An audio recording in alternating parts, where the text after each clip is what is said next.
Maya Paldo, Pampanga, magandang araw Central Luzon. Ako po si Danny Gagino. Narito na ang mga malalaking balitang Central Luzon nitong nakaraang linggo. Suspension sa pag-aangkat ng bigas, palalawigin pa ng 30 araw. Mga palay na nasira ng bagyo, bibilhin ng NFA para hindi malugi ang mga magsasaka.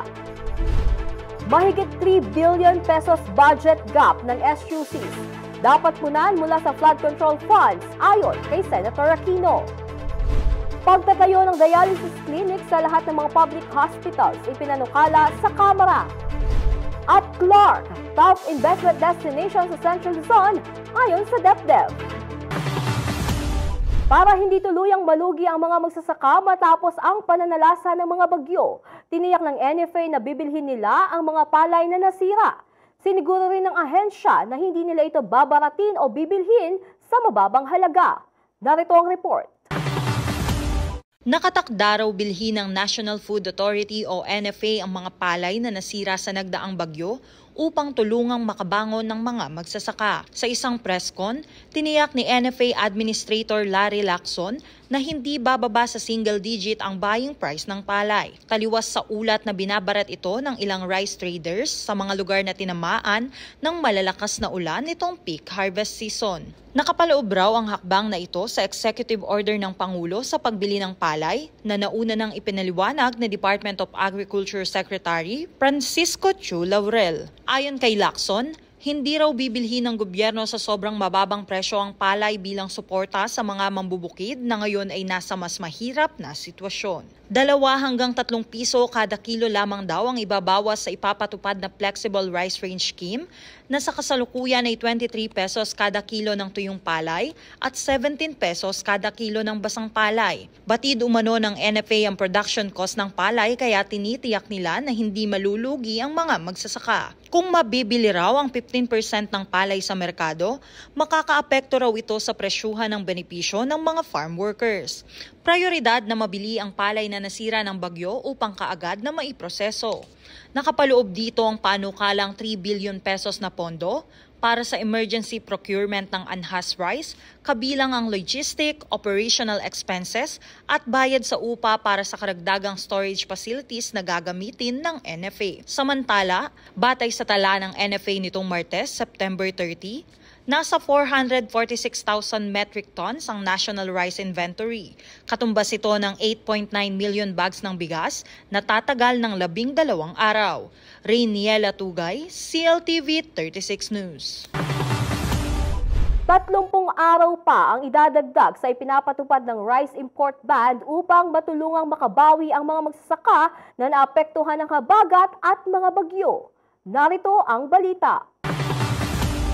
Magpapatupad umano ng hakbang ang pamahalaan upang matulungan ng mga magsasaka na makabangon sa matinding pinsala na idinulot ng habagat at tagdaang mga bagyo nitong nakaraang mga araw. Nakatakdang palawigin ng gobyerno ang 2 buwang suspensyon sa pag-aangkat ng bigas upang mapagaan ang epekto ng pagbagsak ng farm gate price ng palay. Ayon sa Department of Agriculture o DA, pahabain pa ng hindi bababa sa 30 araw o 1 buwan ang rice import ban na sinimula noong unang araw ng Setyembre ng taong ito. Ani DA Secretary Francisco Chu Laurel, aprobado raw ni Pangulong Ferdinand Marcos Jr. ang hakbang na ito na hangad na masuportahan ng mga Filipino farmers sa kasagsagan ng anihan. Posible raw na tumagal pa hanggang katapusan ng taon ng ban sa pag-aangkat ng bigas na magdedepende sa magiging galaw ng merkado. Ipinanawagan na rin umano ng rice millers at traders ang extension ng suspension. Sa kasalukuyan, kung dati ay 14 pesos per kilo, bumagsak na raw ngayon sa dating 8 pesos per kilo ang bilihan ng palay at umabot pa ng 6 na piso sa ilang lugar dahil nahihirapan ng mga magsaka na patuyuin ang kanilang ani dulot ng mga pag-ulan. Todo trabaho raw ngayon ng DA, National Food Authority o NFA at ang Pangulo simula pa nitong weekend para makapagdesisyon kaagad at makatulong sa sitwasyon ng mga magbubukid. Pinag-aaralan na umano ng gobyerno na itaas ang kasalukuyang 15% tariff sa 35% bago ito ibinaba sa bisa ng Executive Order No. 62 na ipinatupad noong Hulyo ng nakarang taon. Samantala, ilan pa sa estratehiyang sinusuri ang pagbabawal sa pagbili ng imported rice sa mga government agencies para mapataas ang presyuhan ng palay. Bukod pa rito ang emergency procurement ng palay at pagpapalawak ng imbakan ng NFA sa pamamagitan ng pag-upa ng mga bodega. Maglalabas din ng floor price sa palay ang DA upang matiyak ang makatarungang presyuhan para sa mga magsasaka. Sinabi ng kalihim na ang lahat ng ito ay agarang ipinatutupad upang maiangat ang kabuhayan ng mga magsaka at mapanatili ang sapat na supply ng bigas sa bansa. Ako si Jody Dizon Mercado para sa CLTV 36 News. Iaapela umano ni Pampanga Governor Lilia Pineda na taasan ng budget para sa agrikultura dahil sa mataas na productivity rate ng lupa sa lalawigan na nangangailangan ng mas malaking suporta mula sa National Government of Department of Agriculture. Ayon kay Pineda, malaking tulong sa mga magsasaka ang operasyon ng bagong rice processing plant, kabilang ang palay dryer at rice mill na pinasinayaan kamakailan. Layon nitong makatulong sa mga magsasakang apektado ng mababang presyo ng palay na binibili ng mga traders. Samantala, kinumpirma ni Provincial Agriculturist Jimmy S. Maliklik sa panayam sa CLTV 36 News na umuusad na ang konsultasyon upang magkaroon ng warehouse sa bawat distrito na magsisilbing imbakan ng mga ani ng mga magsasaka. Ibinahagi rin ni Manliklik na may humigit kumulang 40,000 na aktibong magsasaka sa Pampanga na siyang pangunahing makikinabang sa inisyatiba. Kaugnay nito, may inilaan ng 100 million pesos na pondo para sa 2026 budget ang provincial government ng Pampanga upang direktang bilhin ng pamahalaan ang kanilang ani at matiyak na hindi sila dehado sa presyo ng palay. Pipilitin kong idagdagan kasi for the whole Pampanga, agriculture natin, ang laki, 1,000 hectares, tapos 955 million lang. Parang barya lang eh. Makikiusap ako na dagdagan naman. Lalo na yung abono, yung binhi, yung mga sa rice program, yung sa livestock program, masisipag ang Kapampangan, kulang na kulang yung budget na yan. Kasi lahat ng mga beneficiaries natin, lahat may hirap. Laging lugi pagbebenta nila ng palay nila. So, ito yung naisip ko na sasamantalain ko na hihingi ako ng more than 1 billion para makatulong sa kanila. Nay, last of my part, gano'ng kalaki ang chance na ang probinsya bibili mo ng mga palay at tayo magpa-process? Meron mo ba kayong plano gano'n? Na tayo bumili sa mga magsasaka? Ang NFA ang magbibili. Bibili ng NFA, kami yung maggigiling, kami yung magigiling, ibebenta sa commercial. Ang importante, bibili niya ang mataas na presyo, 26 pesos per kilo. Yun na po yung deal. Yun ang deal. Pero hindi lang sa gobyerno binibenta, papa-commercial namin. Ang ibig sabihin naman ng pera ng NFA, hindi man ibig sabihin yung palay na binibili pambenta mo sa gobyerno, hindi. Pwede mo rin i-commercial. Ang government, ang Department of Agriculture, tutulungan bumili yung magsasaka ng palay nila. Kung saan man dalhin, whatever, okay lang. Basta yung importante, kumita yung magsasaka. Pipeline na ho ba yung plano? Yes sir, actually naka-include na po sa 2026 budget natin. Na nagpondo na si nanay sa kanyang 20% development fund. Pag nag-operate na yung ating rice mill doon, ang provincial government na ang bibili ng palay sa ating mga magsasaka para po ipabuild doon sa ating rice processing center. Good news ho yun. At a rough estimate, magkano ho yung value ng 20% na napag-usapan? Actually, nagbigay ng initial pondo si nanay ng 100 million. So, kung tayo ho ang bibili, gaano ho kalaking bagay sa mga local farmers natin? Ay, malaking bagay sir kasi talagang ang bala kasi ni nanay magtataas ng piso hanggang 2 piso dun sa farm gate price ng produkto ng ating mga magsasaka. Kung halimbawang 10 pesos lang ang presyo sa mga traders, so magiging 12 pesos ang bibili ng provincial government. Regardless po kung magkano yung presyo na ibibigay ng ating mga traders. So far po, gaano ho karami yung mga local farmers natin sa actually sir, rough estimate ho?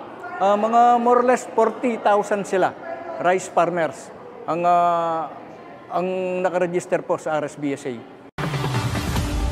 Manatiling nakatutok para sa iba pang mga malaking balita nitong nakaraang linggo.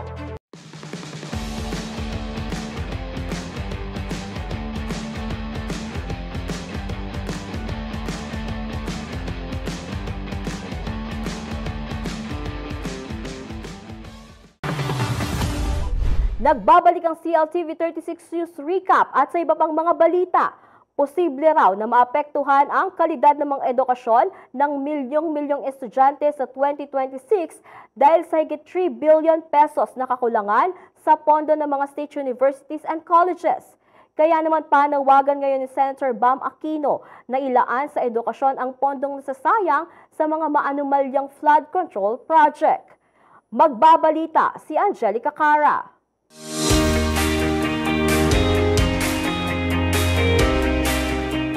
Nagbabala si Senator Bam Aquino sa nakaambang 3.29 billion pesos na kakulangan sa pondo ng mga state universities and colleges o SUCs pagsapit ng 2026. Giit niya, dapat ilaan sa edukasyon ng mga pondong nasasayang dahil sa katiwalian sa mga flood control project.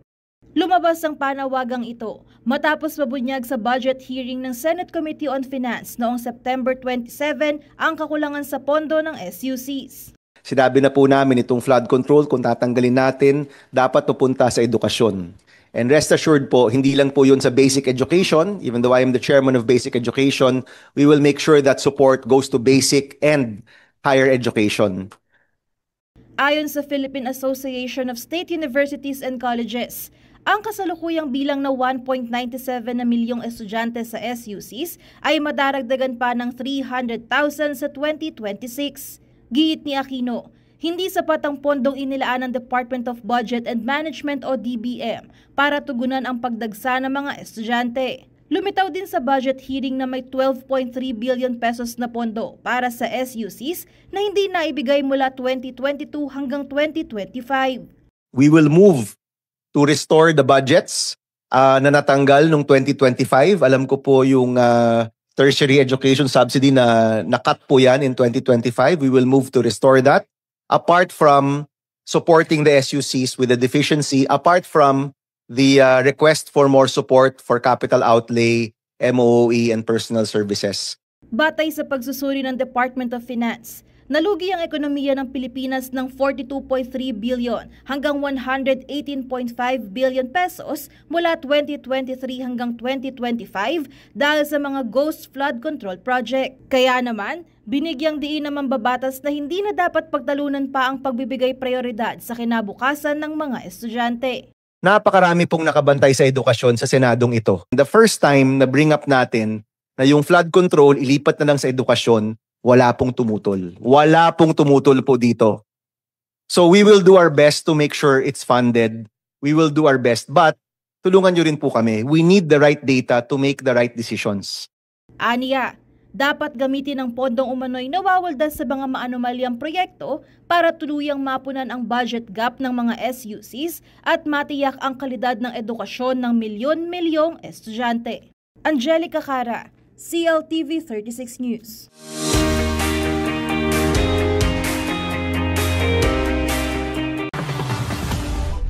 Inihain sa Kamara ang House Bill 4747 na hangad ng magkaroon ng pasilidad para sa dialysis sa lahat ng public hospitals.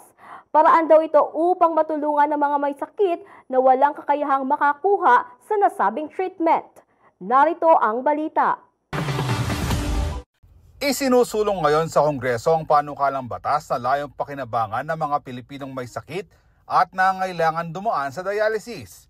Inihain itong September 23 sa mababang kapulungan ni Pampanga 1st District Representative Carmelo Pogi Lazatin Jr. ang House Bill number 4747. Nakasaad dito ang pagkakaroon ng dialysis clinic sa lahat ng national, regional at provincial government hospitals bukod pa sa libreng treatment para sa mga mahihirap na pasyente. Sa ilalim ng HB 4747, bawat pasilidad ay may kinakailangang mga makina, supplies at iba pang kagamitan bukod pa sa mga medical practitioners na magmamando sa klinik. Sa panukalang ito, wala raw bayad ang dialysis treatments para sa lahat ng indigent at mga pasyenteng walang insurance. Ang Department of Health o DOH, katuwang ang mga LGU, ang mangunguna sa pagtatayo ng mga pasilidad na uunahin sa mga lalawigan at rehiyong may pinakamataas na kaso ng chronic kidney disease o CKD. Ako si Jody Dizon Mercado para sa CLTV 36 News. Iniulat ng Asosasyon ng Private Hospital sa bansa na dumarami ang kaso ng mga pasyenteng dumaranas ng systemic viral infection. Inaasahan din ng grupo ang pagdami ng leptospirosis cases bunsod ng naranasang pag-ulan at baha. Narito ang balita. Dumarami raw ang mga pasyenteng ini-admit sa mga ospital dahil sa flu-like symptoms habang nagpapatuloy ang tag-ulan sa bansa, batay sa ulat ng Private Hospitals Association of the Philippines o FAPI. Ayon kay FAPI President Dr. Jose Rene de Grano, karamihan raw sa mga pagamutan ngayon ay halos punuan na, bunga ng pagdami ng mga pasyenteng may viral diseases na karaniwang nauuso sa rainy season. Naobserbahan raw na tumaas ng 10% ang bilang ng mga nako-confine sa mga private hospitals ngayong ikatlong bahagi ng taon, na madalas ang mga pag-ulan na dala ng habagat at mga bagyo. Karamihan raw ng mga naoospital ay mga kabataan dahil ang mga nasa hustong edad na hindi raw nagpapa-admit upang magpagamot. Dahil wala raw test na isinasagawa, itinutukoy raw ito bilang systemic viral infection o SVI.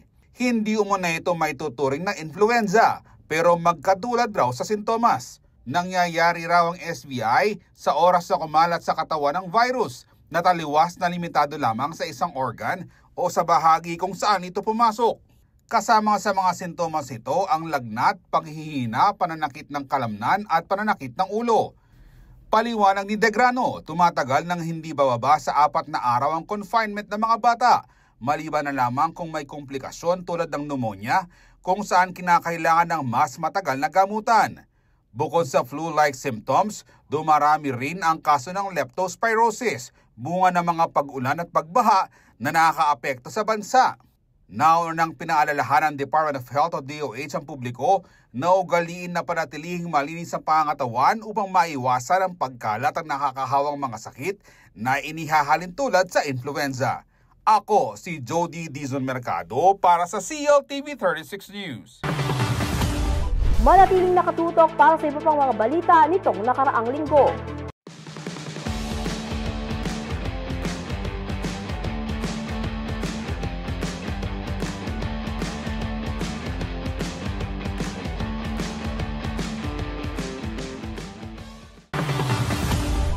Nagbabalik ang CLTV 36 News Recap at sa iba pang mga balita. 8 construction firm ang lumahok sa bidding para sa unang kontrata ng Bataan-Cavite Interlink Bridge, isang 7.25 billion pesos project na inaasahang maging pinakamahabang tulay sa bansa. Ang detalye sa report ni Renela Tugay. Inanunsyo ng Department of Public Works and Highways o DPWH nitong September 30 na 8 bidders ang lumahok sa bidding para sa Contract Package 1 o CPI ng Bataan-Cavite Interlink Bridge. Sa isang pahayag, sinabi ni DPWH Secretary Vince Dizon na opisyal nang binuksan ang price bid sa proyekto na naka-livestream upang matiyak ang transparency, public access at accountability alinsunod sa direktiba ni Pangulong Ferdinand Marcos Jr. Kabilang sa bidders ang Beijing Urban Construction Group Company, DM Consunji Incorporated, China Harbor Engineering Company, Sino Road and Bridge Group Company, EEI PMI Joint Venture, POSCO ENC Santa Clara Joint Venture, China Wui Company of Fuyan Road and Bridge Construction Group Company Consortium, at Hunan Road and Bridge Construction Group and China Civil Engineering Construction Corporated Joint Venture. Nauna na ang naisumite at binuksan ang technical bids noong May 20 sa DPWH Central Office. Sakop ng CPI ang construction ng Bataan Land Approach na gagastusan ng 7.25 billion pesos. Kasama sa major structure components ang Trumpet Interchange na magdudugtong sa Roman Highway, Roman Interchange Bridge, Alas Asin Main Bridge, Alas Asin Overpass Bridge, Mountain View Overpass Bridge, Mountain View Waterway Bridge at Bataan Land Viaduct.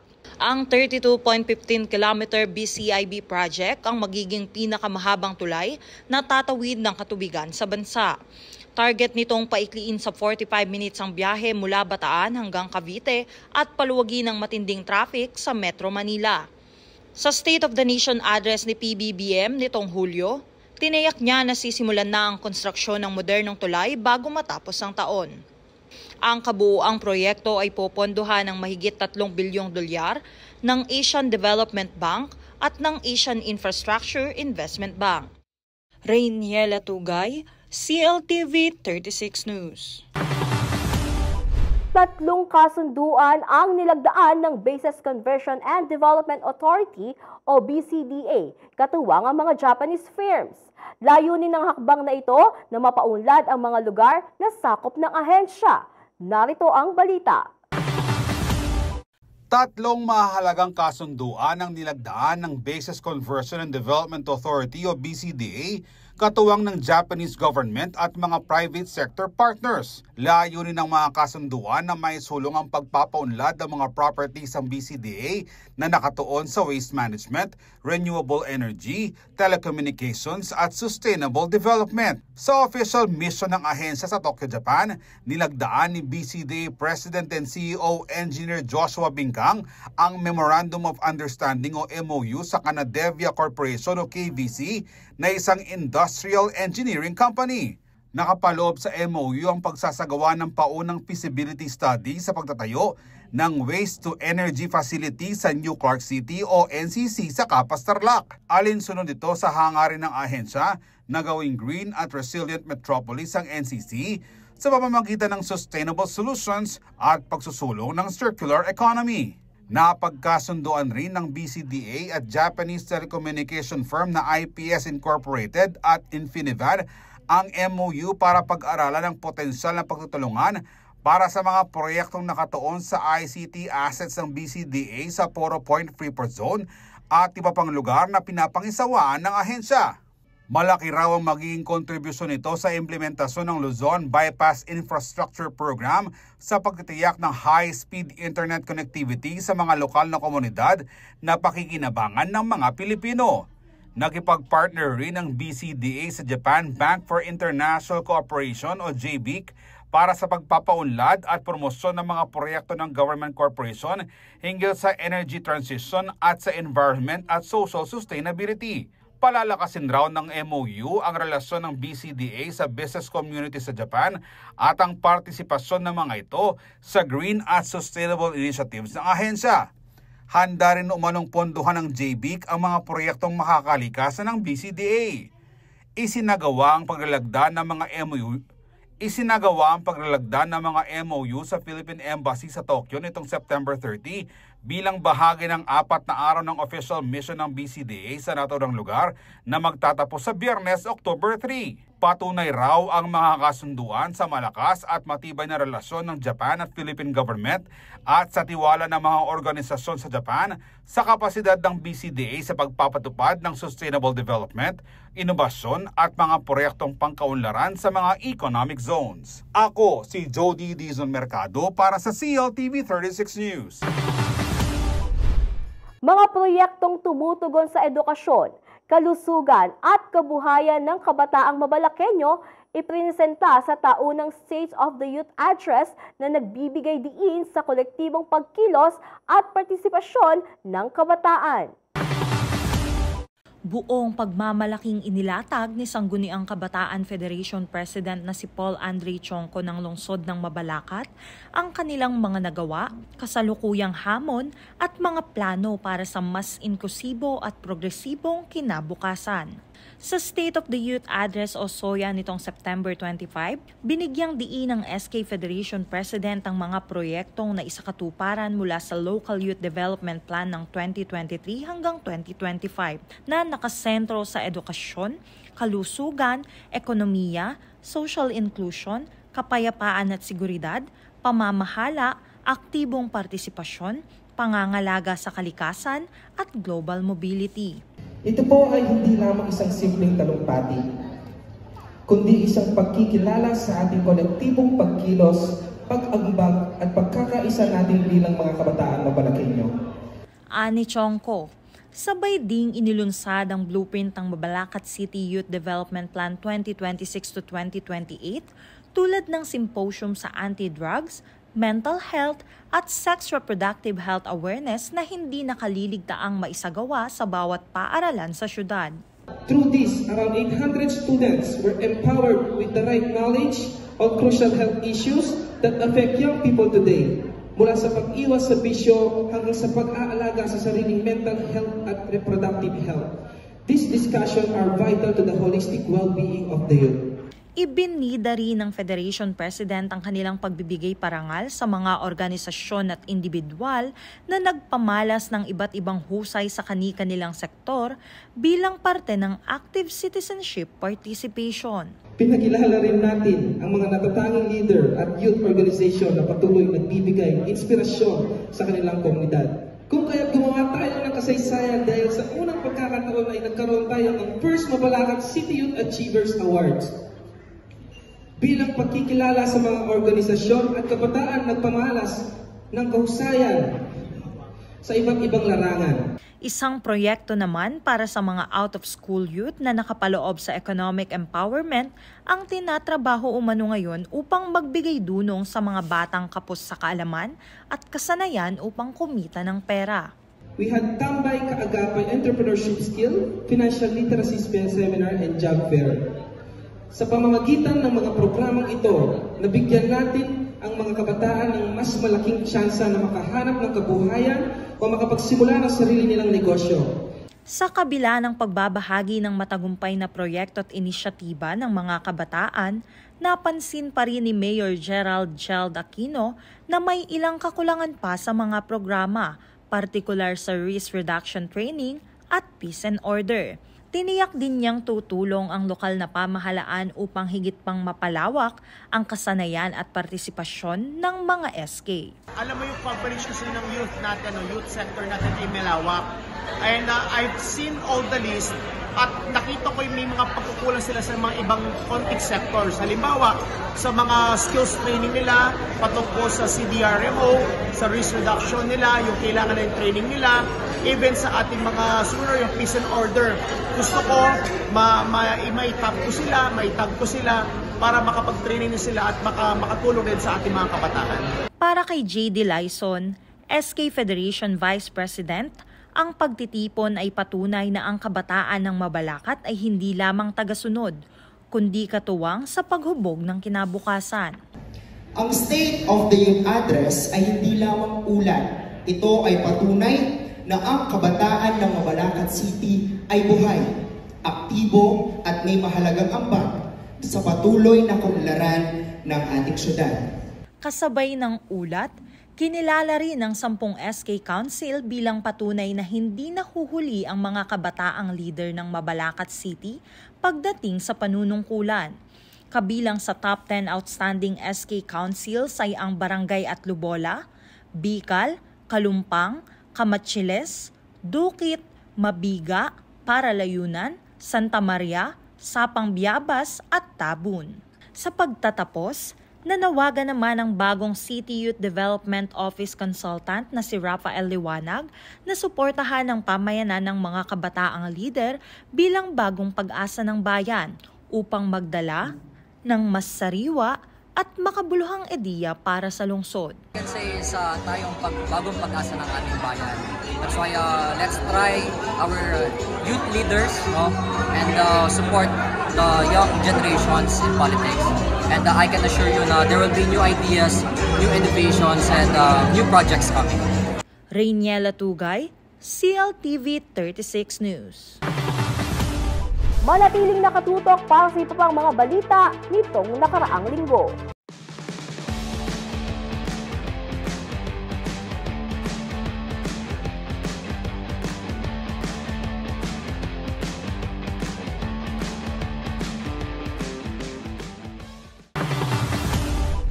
Nagbabalik ang CLTV 36 News Recap at sa iba pang mga balita. Inilatag kamakailan ng DTI Pampanga ang kanilang mga nagawa sa unang semester ng 2025 at mga prioridad na programa bago matapos ang taon. Tampok dito ang pagpapalakas ng mga lokal na produkto, proteksyon sa mga consumers at pagsusulong ng mga makabagong inobasyon. Ang buong detalye sa report ni Rainiela Tugay. Tinalakay ng Department of Trade and Industry o DTI Pampanga ang kanilang mga nagawa sa first semester ng 2025. Gayun din ang mga nakatakdang aktibidad at programa sa nalalabing bahagi ng taon. Kanila itong inilatag sa kapihan with media nitong October 1 sa Santo Niño, City of San Fernando. Sentro ng forum ang karapatan ng mga consumer, paghikayat sa malalaking establishmento na makapag-ugnayan sa DTI ukol sa kanilang mga produkto. Tampok din ng mga nalalapit na aktibidad ng ahensya.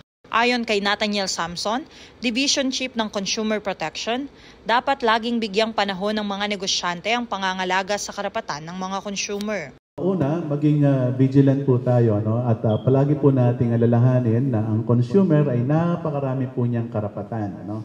So, isa po sa karapatan na yan is yung karapatan mong mamili, karapatan mong magkaroon ng mga information sa mga binibili mo. Binigyang diin din ni Samson na papalapit na ang Pasko kaya't maglalabas ang DTI ng price guide para sa mga Noche Buena products. Anya, mahalaga ring tiyakin na ligtas at dekalidad ang mga dekorasyong pampasko gaya ng Christmas lights. Dahil po magse-celebrate din tayo ng Pasko, siyempre po gagawin nating masaya yan. Gusto ninyong bumili ng maraming Christmas lights. Ang tingnan po ninyo sa Christmas lights, dapat po pag local ay meron po siyang PS Mart. Kapag imported po ay meron siyang ICC. Usually po nakikita natin yan sa box. Kung wala man po yan sa box, pagkabukas po ninyo ng Christmas lights ay makikita po ninyo yung sticker ng BPS or ng ICC. Inanunsyo naman ni DTI Pampanga Provincial Director Elenita Ordonio ang paglulunsad ng Philippine National Standard para sa mga parol na magaganap sa darating na Oktubre. So on October 13, i-launch po yung Philippine National Standard ng Lantern at Orchids Farm. Kasi nga yung ating parol, we cannot export them kasi nga wala silang standard. But then this time, medyo maluwag-luwag na if ever na maraming exporters, mga importers ng parol. So we can really vouch for our lanterns. Bukod dito, magaganap din ngayong buwan ang 27th likha ng Central Luzon Trade Fair simula October 15 to 19 sa SM Mega Mall, Mega Trade Hall B. Layon ng taunang trade fair na pasiglahin ang lokal na ekonomiya ng rehiyon sa pamamagitan ng pagpapakilala sa produkto ng Micro, Small and Medium Enterprises o MSMEs. Inaasahan umanong lalahok ang mahigit 140 MSMEs mula sa Central Luzon. Ibibida nila ang mga produktong gaya ng processed foods, muebles, wearables, crafts, beverages at holiday decorations. Kasama rin sa mga aktibidad ngayong Oktubre ang on-the-spot poster making contest para sa mga high school students sa October 27. Spectacular fair na gaganapin sa October 29 to 31 sa Walter Mart, City of San Fernando, paglulunsad ng Fabrication Laboratory of Fab Lab sa Pampanga State Agricultural University at inauguration ng Pampanga Carp Kiosk ngayong October 3. Mayroon din umanong product development activities na tututok sa paggawa ng prototype para sa muebles at furnishing sa ilalim ng Wearables and Homestyle Industry Cluster Enhancement o ICE na isasagawa mula October 6 to October 8. Samantala, inilatag din ng DTI Pampanga ang iba pang programa gaya ng Carp Regional Trade Fair na gaganapin naman sa Nobyembre. Worth mentioning din po yung upcoming event natin sa November 13 to 16, no? Our Carp Regional Trade Fair, Comprehensive Agrarian Reform Program, wherein yung ating mga fresh farm produce and then mga kadiwa exhibitors will take the center stage sa Marquee Mall. Sa pagtatapos ng forum, nagpasalamat ang Business and Development Division Chief na si Maria Cristina Evangelista sa patuloy na pakikisa ng media sa mga programa ng DTI. Nagpapasalamat po ang DTI Pampanga sa ating mga media partners as mentioned by Ma'am Len, extended family po ng DTI Pampanga ang ating mga media partners. So kami po ay malaking tulong po ang ginagawa niyo para maipaabot po natin sa mas maraming sektor, yung mga iba't iba pong programa ng DTI Pampanga. So, thank you for your continued support and sana po ay matulungan niyo po kami sa aming mga advocacies, sa pagpo-promote po ng mga upcoming trade fairs natin at mga marketing events para po mas lalo pa po natin na makatulong tayo to contribute to the development po ng ating mahal na probinsyang Kapampangan. Rainiela Tugay, CLTV 36 News. Hinirang ang Clark bilang top investment hub sa rehiyon ng Department of Economy, Planning and Development o DepDev sa nakaraang Philippine Economic Briefing sa Clark. Resulta ito ng maraming investors na pumapasok at nagtitiwala sa kontribusyon ng Freeport Zone sa pagnenegosyo. Narito ang balita. Unti-unti nang nagbubunga ang pagpasok ng investment at locator sa Clark Freeport Zone na malaki ang kontribusyon sa ekonomiya at kaunlaran ng bansa. Nangunang Clark bilang top investment destination sa Central Luzon sa unang 6 na buwan ng 2025. Makaraang makamit ang pinakamalaking bahagi ng pledged investment sa rehiyon. Inanunsyo ito ng Department of Economy, Planning and Development o DepDev Region 3 sa isinagawang Philippine Economic Briefing o PEB nitong September 22. Ayon kay Nerissa Esguera, Director ng DepDev Region 3, naungusan ng Clark Development Corporation o CDC ang 3 pang key investment and promotion agency sa Central Luzon. Naitala raw rito ang paglago sa sektor ng turismo, Information and Communication Technology o ICT, industrial, commercial at services industries. Pumangatlo naman ang Clark sa most preferred investment destination sa buong bansa, makaraang mahakuha ng 11% ng total local and foreign pledges. Samantala, nagtipon sa nangyaring pulong ang mga national at regional government officials at mga investors upang talakayin ang direksyon ng ekonomiya at mga umuusbong na oportunidad ukol rito. Kasama nga sa mga dumalo sa briefing si CDC President and CEO Attorney Agnes V.C. de Manadera at si Bases Conversion and Development Authority o BCDA President and CEO Engineer Joshua Bingkang. Ang CDC ay subsidiary ng BCDA. Ang PEB ay prioridad na inisyatiba ng pamahalaan na layong palakasin ang transparency, kumpiyansa ng mga mamumuhunan at inklusibong paglago sa pamamagitan ng napapanahong pagbabahagi ng datos sa performance ng ekonomiya at ipinapatupad na polisiya. Ako si Jody Dizon Mercado para sa CLTV 36 News. Sa pagtatapos ng 62nd Fish Conservation Week at Maritime Archipelago Nation Awareness Month, kinilala ng Bureau of Fisheries and Aquatic Resources Region 3 ang mga individual at organisasyong may natatanging ambag sa pangangalaga ng yamang dagat. Kabilang sa pinangalan ang CLTV 36 bilang aktibong media partner sa pagpapalawak ng kaalaman para sa mas masaganang pangisdaan. Ang buong detalye sa report ni Ashley Punsalan.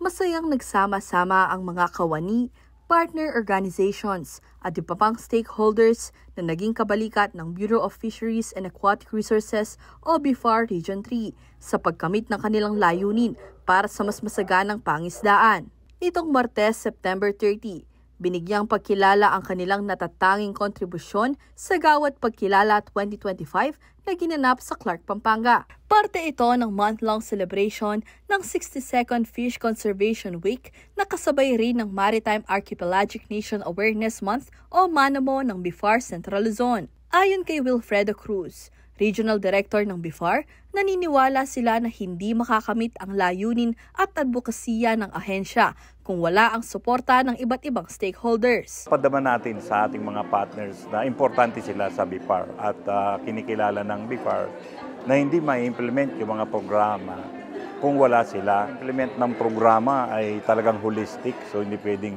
kanya-kanya. Bagamat may kanya-kanya tayong ginagalawan, pero iisa ang direksyon. So yun ang mahalaga doon. Dumalo sa pagtitipon ang ilang mga provincial at municipal agricultural offices mula sa 7 probinsya ng Central Luzon na nagkaroon ng malaking papel sa sektor ng pangisdaan sa kani-kanilang lugar. Gayon din ang ilang mga negosyante at organisasyong patuloy ang pakikiisa sa hangaring maghatid ng mas maginhawang bukas, lalo na para sa mga mangingisda. Kabilang ang CLTV 36 sa mga pinarangalan sa pagtitipon. Naging kaagapay ng BFAR ang CLTV 36 sa aktibong paghahatid ng mga mahahalagang impormasyong sumusuporta sa mga aktibidad, programa at adhikain ng ahensya para sa mga mangingisda at iba pang katuwang ng sektor sa buong rehiyon. Nagpasalamat naman sina Mark William Canlas, TV Operations Head ng CLTV 36 at Ninya Carla Vitug, Vice President Deputy Head ng RBC Media Group at Operations Head ng RW 95.1 FM para sa pagkilala. Maraming salamat po sa BFAR Region 3 sa pagkilalang iginawad sa CLTV 36. Bilang media partner, katuwang niyo po ang CLTV 36 sa pagbibigay boses sa ating mga magsasakat, mangingisda, makakaasa po kayo na patuloy naming ihahatid ang serbisyo at proyektong hatid ng BIFAR sa mga mamamayan at sa pangangalaga nito sa yamang dagat at agrikultura. Mahalaga po ang papel ng media dahil tayo po ang tulay para maiparating sa publiko ang mga programa at layunin ng BIFAR at iba pang ahensya, lalo na sa mga komunidad na direktang nakikinabang po dito. Kabilang sa mga inihatid na kwento ng CLTV 36 ay patungkol sa responsableng pangisda, marine conservation at ang pagtutok sa mga programa ng BIFAR kagaya ng Philippine Fisheries and Coastal Resiliency o ang Fishcore Project. Kaugnay nito, patuloy naman ang pagpapasalamat ng BIFAR 3 sa walang sawang suporta at kontribusyon ng lahat ng naparangalan. Bukas din umano ang kanilang ahensya para sa mga suhestyon at iba pang opinyon na maaari pang makapagpalago sa sektor ng pangisdaan. So nagpapasalamat po ang BIFAR sa inyo at sana po ay tuloy-tuloy lang tayo. At ang inyong lingkod naman bilang Director ng BIFAR Region 3 ay open naman tayo kung ano man yung mga pwede nating pagsamahan para lalo nating mapaangat ang sektor ng pangisdaan. Samantala, inanunsyo rin sa Gawad Pagkilala ang mga mag-aaral na nagwagi sa on-the-spot poster-making contest, kung saan matagumpay na nakamit ng 2 mag-aaral sa Central Luzon State University ang first at second place, habang third place naman ang kinatawan ng Bataan Peninsula State University. Ashley Punzalan, CLTV 36 News. At yan ang mga balitang nakalap ng CLTV 36 News. Para sa kanagdagang detalye, maaari niyong i-follow ang aming social media pages. Sa Facebook, at CLTV36 Officials, at CLTV36 News. X o dating Twitter, at CLTV36. Instagram, at CLTV36 Officials. At sa aming TikTok, at Official36 Official. Kung nais niyong balikan ang mga programa ng CLTV36, pwede ninyong bisitahin ang aming YouTube channel at CLTV36 Officials at ang aming website www.cltv36.tv. Mapapanood din ang mga programa ng CLTV36 nationwide via Signal Channel 115 at sa aming 39 cable partners. Kasama ang buong puwersa ng CLTV 36, ako si Danica Gino. Maraming salamat po.